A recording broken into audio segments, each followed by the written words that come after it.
monsieur le ministre jërëjëf ci loolu dinañ ci ànd ak ANASER bu baax a baax daanaka sax tàmbali nañ ko ndax DAF mi ngi koy wax léegi ci programme président de la république xëyu ndaw ñi muy programme bu mucc ayib bu mësul am. jublu ci jàppale xale yi ci am formation am métier président daf ñu ci jox ndigal ñu former ci ñaar fukki junni xale 20 000 jeunes sénégalais dinañ leen tàggat ba ñu am permis mais ci kaw sécurité routière wax naa ko samedi ci Pikine bi ñuy tànn daanaka junni xale pour tàggat leen jàngal leen ak ay auto école nan la ñuy defee conduite bu am sécurité ba am seen permis ma wax leen ni am permis bi baax na waaye li ko ëpp li ko jiitu mooy nga am xam-xam ci sécurité routière maa ngi lay sant bu baax parce que jox nga instruction DG ANASER mu ànd ci ak DG 3FPT ñu signé convention pour mun a gunge 20 000 xale yooyu nga xam ni préfet yi ci département Sénégal yëpp commencé nañ def jël xale yi ba démb ci Pikine ñu lancé programme boo xam ne daanaka junni xale dinañ leen former ci permis. Monsieur le ministre bërki démb rek ci conseil des ministres bii weesu président jox ñu ndigal man ak yow ñu ànd ak 3FPT fonds de financement de la formation professionnelle gannaaw bu waxtaanee acteurs du transport yi que nañ leen gunge ci formation continue kon boog maa ngi jël ici solennellement ci jour bi ñuy lancé agence ANASER ministère de la formation professionnelle en charge de la formation professionnelle ak structure yi nga xam ne ñoo ci nekk yëpp dinañ ci ànd comme ni ñu ko président waxee ci formation initiale pour xale yi ci sécurité routière mais former aussi les acteurs du transport conformément aux instructions du président de la République. tey jii maanaam dañuy lancer les activités agence bi nga xam ne président de la République son excellence Macky Sall moo ko créé muy agence nationale pour la sécurité routière mu nekk agence am solo war a liggéey ak acteurs yi pour objectif bu ñu war a mën a am mooy fexe ba nga xam ne bakkan yi rot ci tali yi bakkan yooyu wàññeeku nu ma gënee bëri. mu nekk loo xam ni agence bi rek mënu ko def bu tëjoo ci bureau ci suuf responsabilité Cheikh Oumar Gueye ak expérience bu mën a am ak xam-xam bu mën a am bu fekkee moom rek la loolu du sotti waaye aussi bu mu waxee tali ñëw ci oto yi xam nañu oto yi aussi ñu fi jël kàddu li wax nañ ko ci wàllum contrôle technique am na oto yoo xam ni ñu ngi te tali yi di daw te amuñu contrôle technique loolu yaakaar naa ne jël nañ ci dogal boo xam ni dogal bu am solo la parce que ci wàllum contrôle technique xam ngeen ni fii ci Dakar moo am centre boo xam ni dafa am banc mu am ci ay paramètres yu ñuy vérifier ndax oto bi baax na wala war na am visite technique wala waru ko am muy centre bi nekk fii ci Yaraax xam nañ bu baax ni dans les régions contrôle technique bu fa am maanaam lu ñuy wax contrôle technique visuel la technicien bi wala régional bi day ñëw xool oto bi xool yenn parties yi defal la nga am sa visite technique ci fànn boobu nag jël nañ ci décision xëy na fii léegi quelques semaines ou quelques weer daañu fexe ba nga xam ni contrôle technique sur banc maanaam ay appareils di ko mesurer am ci région yu bëri monopole bi amoon fii ci Dakar monopole boobu neexee la nañ koy tas fexe ba ubbi yeneen centre technique yu am ay matériels yu mën a viser xool oto yi waaye balaay loolu di am dama jox ndigal directeur des transports terrestres ni ko léegi en région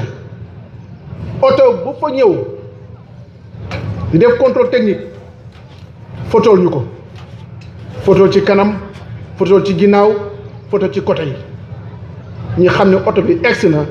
Mansour Faye dootul téye otoom ca këram dem yónnee ñu defal ma visite technique loolu dootul amati bu neexee yàlla donc loolu commencé na ko appliquer pour que oto bu dem contrôle technique en région da nga boo remplir critères yi da nga am maanaam sa contrôle technique boo ko remplir du ñu xaar nag parce que dégg naa ñuy wax ni nee nañ dañ koy photo xaar mu ñëw ba Dakar ñu jox la autorisation kenn mosul wax loolu amul dañu ne oto bi photo ne ko photo ñu xam ne ñëw na fa ñu xam ne teew na ñu xam ne visité nañ ko ñu xam ne aussi bañ ko photo critères yi ñu war a remplir pour am visite technique am na ko loolu moo ñu ci tax a jóg te loolu neex yàlla tàmbali nañ ko def te dana wéy en attendant ndànk le contrôle technique ubbeeku ci au niveau des régions yeneen ji ci des dafa nekk yeneen mesures yoo xam ni jël nañ ko wax naa ni dañuy def campagne de sensibilisation bi dañ koy démarrer avec les acteurs parce que acteurs yi ñoo ñu mën a dimbale ci loolu te gis naa seen ay mobilisation gis naa seen engagement gis naa seen détermination loolu dama leen ci sant bu baax di leen gërëm mais aussi di renforcer le contrôle sécuritaire parce que defoon nañu fii maanaam benn décret président signé ko ñu ne au niveau des corridors maanaam yenn axes yi 7 corridors moo am mu nekk corridor mu nekk dana am 3 points de contrôle mu nekk 21 points de contrôle sur les corridors te corridor bu nekk point de contrôle bi soit police moo fay nekk wala gendarmerie dafa am point yoo xam ni gendarmerie moo fa nekk am na point yoo xam ni police moo fa nekk bu fa gendarmerie nekkee wala police nekk fa yeneen corps de contrôle de l'État dañ ciy bokk eaux et forêt dana ci bokk douane dañu ci bokk ak bépp corps boo xam ne assermenté nañ la pour nga def le contrôle ci loo xam ne ministère du commerce ci la bokk ak aussi maanaam les agents du ministère des infrastructures et transports terrestres am ay agents yoo xam ne dañ leen assermenté. dégg ngeen président de la République ndigal li mu joxe pour que ñu mën ko gën a renforcer et contrôle yooyu nag ça c'est le contrôle routier au-delà des contrôles routiers am na ay contrôles de sécurité parce que dëkk bi xam nañu fu mu nekk ak xam nañ les menaces yoo xam ni doo jógee fu nekk donc loolu contrôle sécuritaire boobu dana gën a mën a renforcer wu bu renforcer wu maanaam xëy na dana impacter ci wàllum accident yi. am na beneen point boo xam ni waxtaanoon nañ ko ma ciy xaar aussi suñ mbokkul acteurs de transport mooy accident yu bëri ci Sénégal xam nañ ni guddi lay am entre 23h ba 5h du matin ñoo ci ëpp ci loolu nag ñu waxtaan ak acteurs yi nee naa leen fii léegi weer bi di dee au plus tard le 31 mai bi di ñëw bëgg nañ ñu am vraiment ay retour ci seen ay propositions par rapport ak régulation transport de nuit il faut ñu xool parce que tamit il faut ñu am loo xam ni dañ koy teg ci table bi du pour Mansour Faye du pour le président de la République pour askan bi la parce que il faut que ñu jóg il faut que ñu def dara il faut gis nga toog di wax dañuy def te defuñu dara amul njëriñ le coût de l'inaction moo gën a cher lépp loo mënti gis donc il faut nécessairement que ñu mën a génne ay tegtal yoo xam ni pour mën a teg donc la circulation de nuit pour yenn type de véhicules yi suñ ko defee ak nuñ ko yaakaaree maanaam accident yi dana wàññeeku. yeneen mesures yi ñu koy jël yaakaar naa dégg ngeen bu baax conseil des ministres bi passé président de la République nu mu consacré communiqué bi ci wàllum sécurité routière mooy oto yi daw te waruñu daw mooy les allotaxi les war gaynde vraiment jël ci ay mesures yoo xam ni di ñaan nag les forces de sécurité et de défense seen liggéey macha allah ñu ngi liggéey nu mu gën a rafetee waaye liggéey du doy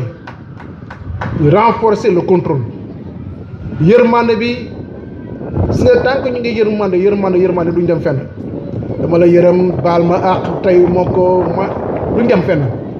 il faut que ñu yokk rigueur bi bu ñuy baalaate koo baal bu wanee ginnaaw dem na defi jëya bu la oto rombee am chargement débordement bu demee 10 mètres def jëya oto bu baaxul amul droit romb point de contrôle amul droit dañ ko war a arrêter immobiliser que appliquer que le règlement yi nekk ci code de la route loolu nag ñu ngi ñaan les forces de sécurité et de défense seen liggéey rafet na bu baax a baax mais yërmande bu mu amati tolérance zéro amul baale amul dara respect strict règlement de la route point bu ci mujj mooy code de la route bu bees bi gis ngeen président de la république promulgué na ko le 15 avril kooku moom mooy la partie législative mu des lu ñuy wax la partie réglementaire ak ay décret ñu ngi ciy liggéey te gëm naa ni dana am yoo xam ne sax dana mën a génn avant fii léegi quelque temps yu ci des surtout donc permis à point parce que kooku aussi demande nationale la mais on a d'ici 3 ans